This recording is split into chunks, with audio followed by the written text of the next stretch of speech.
and congratulations to Paul and the team who have sort of done everything right. They've gone about it the right way. Everybody had the information, and even at council meeting on Tuesday where the decision was made, you know, there was a lot of clubs just wanted the final sort of information to make that decision. And, you know, 25-1 is pretty convincing, and, you know, well done to them. And now they are allowed now to march on and see if they can make things happen for them. But I think it's good news for Manx football. So it's overwhelming backing from the member clubs of the Isle of Man Football Association. That's for the affiliation to start next season. How much of a say or how much influence does the Isle of Man Football Association have on this new club, or are they completely separate entities? Totally separate entities, but I would hope that the Isle of Man public, supporting public, and also the Isle of Man Football Association, I know they will, because if we can help in any way financially, we can't, because, you know, every sort of penny that we've got or any money we can sort of muster up is going to be spent on getting the Island men's team, women's team, under 18s and down the channel as well.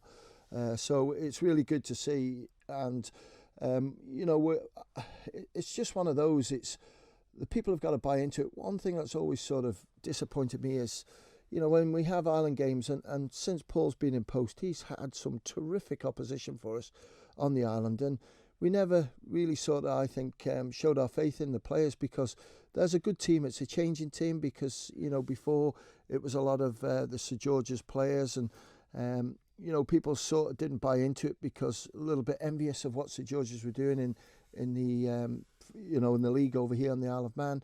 But sort of now there's 5 teams, I think, supplying Island players, which is great to see. It's open now, and I would hope that people will go and support them when it starts, because it's not going to affect the programme for us on a Saturday afternoon, because they'll still go ahead, and then the players who are picked to play for FC Isle of Man, home or away, certainly at home, will play at 5:30, and I think it's a great time to go and watch a game of football. But as we saw recently in the Interleague, you know, the support wasn't really there for them. 250, 300 people. We want a bit more than that for our team, and I'm certain that FC Isle of Man want that sort of support to be better than we had a couple of weeks ago. Many people will view the vote 25-1 backing this move, that it shows Manx football has aspirations to compete at a higher level.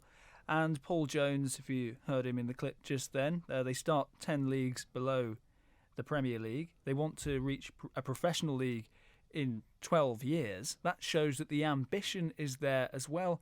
You know Manx football inside out, Tony. Do we have the players to take us from 10 leagues below the Premier League to a professional league in 12 years' time? I wouldn't like to say that I know it inside out, but I've got a massive interest in it. If I had to be honest, 3 years ago, I thought to myself, right, okay, I can see the present Ireland side coming to the end of its run age-wise, not ability, because some of those players are 35 and are still as good as anything on the Isle of Man. But it's the younger players that I've seen come in, and I just think to myself, you know what?